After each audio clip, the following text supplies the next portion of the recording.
We're going to take a look at the latest news on the transfer window. Of course, we're getting through the month of January, and my colleague Alex Crook joins us live on the show. Alex, good morning to you. You know what's coming, my friend. West Ham United, Graham Potter. Where are we with it? Good morning. The gift that keep giving. Yes, yeah. New year, aren't they, West Ham?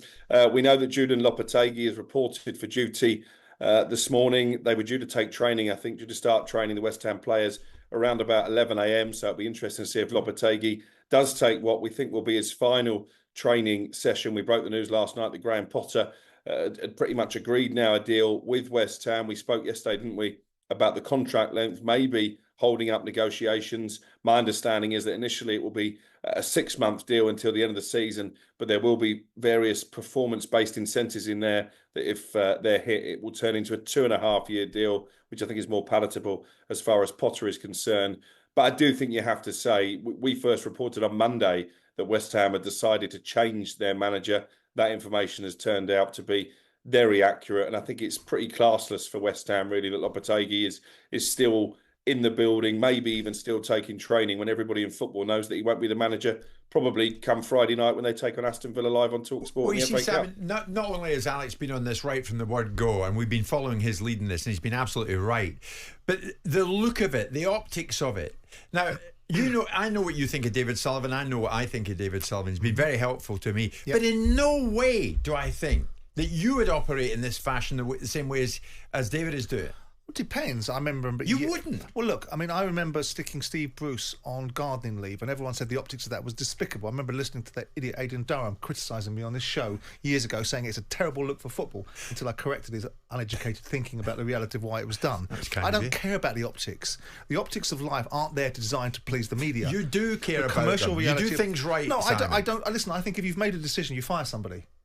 If you've made that decision and it's done, all you're doing is wasting people's time. I don't think it really matters. This idea that crocodile tears are being put forward for Lopetegui is nonsense. The same people, the same managers sit in situ waiting for someone to get fired. I remember Harry Redknapp sitting in Portsmouth's director's box waiting for XYZ manager to be fired because he's mates with Milan Mandaric. This is what they do. This is the industry that they're in. So I don't feel any sympathy, and the people get paid to go out the door.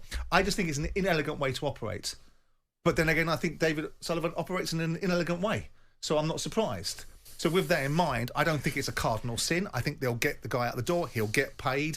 He'll have to go to training this morning, boo-hoo, and tell the players that couldn't care less either which way, because most of the time the players don't care. All they care about what's happening to them. I'm with next. you. I've got no sympathy. The Crookie, why would Potter take a 6-month deal?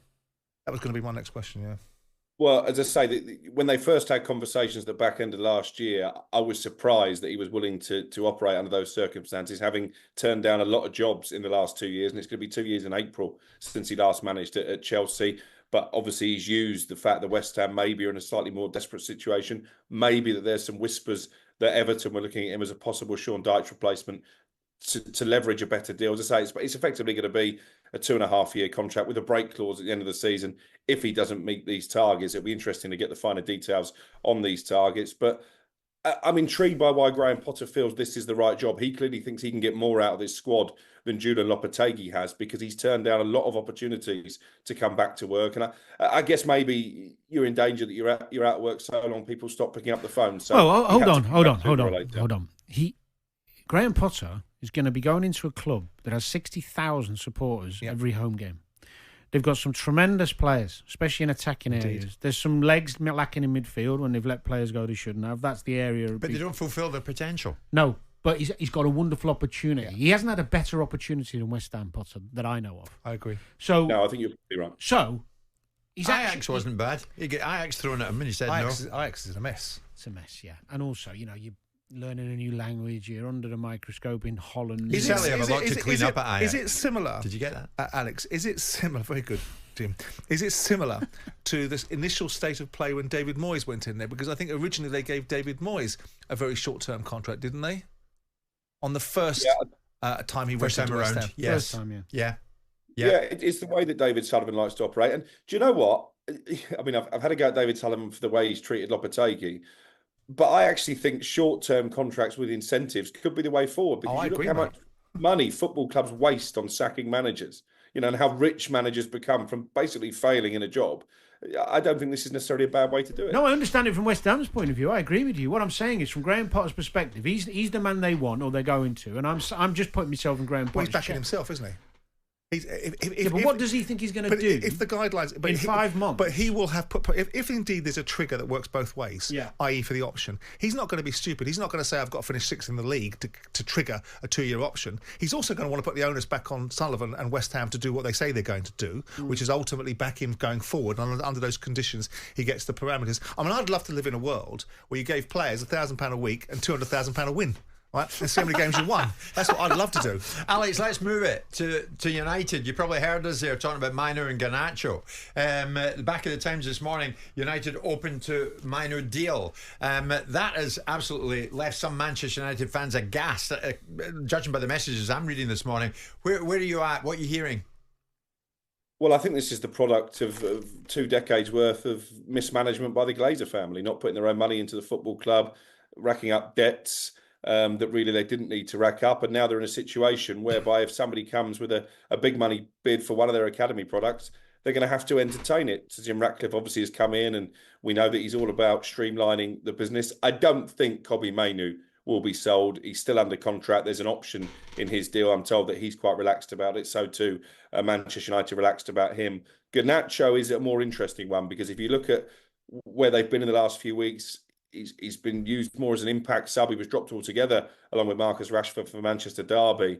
I'm not sure he necessarily fits into the way that Ruben Amorim wants to play, and therefore if a big offer came in for him, I think that might be more likely. And there's whispers that I'm hearing this lunchtime that Atletico Madrid over in Spain could be interested. So I think Garnacho is one to watch. What number, Cookie? What number would get it done?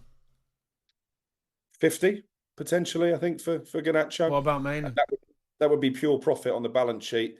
As I say, I think for Mainoo, there are a lot of players ahead of the queue they'd rather sell. But again, if someone's going to put 80 million quid on the table, then they'd have to consider it. I think it's terrible that a club of the size and stature of Manchester United are in such dire straits financially that nobody is off limits. Well, move on quickly to Dubravka, Newcastle United goalkeeper, playing last night. He had a bit of a tear in his eye when he was looking at the applauding Newcastle fans at the end, I thought. What's your thinking? Yeah, and I think we heard Eddie Howe's frustrations again come out with the fact that Newcastle are going to have to sell a player that he doesn't really want to balance their own PSR issues. Al Shabab, the club in Saudi Arabia, are very advanced now in terms of Dubravka, and it did look like a farewell last night. In terms of a replacement, keep an eye on James Trafford at Burnley, who wouldn't cost the earth, and he's someone that I know Eddie Howe is a big fan of. But I thought it was interesting, Eddie Howe's post-match comments that he'd rather Dubravka signed the new deal than was sold. Sure. Let's finish with Chelsea. Sales this month. What are we talking? Yeah, it wouldn't be the transfer window without talking about Chelsea and Todd Bowley, wouldn't it, and his various underlings. I think the squad is still bloated. There's a lot of players that they're willing to move on. Kiernan Dewsbury Hall hasn't started a single Premier League game since his £30 million from Leicester, so he's one that's got interest, not least from West Ham. Kane Chapwamaker signed for £20 million from Aston Villa. Again, hasn't really had a look in. I'm told Borussia Dortmund, one of the clubs, monitoring his situation. And don't rule out a move for Christopher Nkunku as well, who's a bit frustrated at a lack of playing time. PSG interested in him. Okay, Alex, not for the first time. Thank you so much. Alex Crook with us this morning. Jim White and Simon Jordan. Monday to Friday mornings from 10 on AM, on DAB, via the talkSPORT app and on your smart speaker. talkSPORT.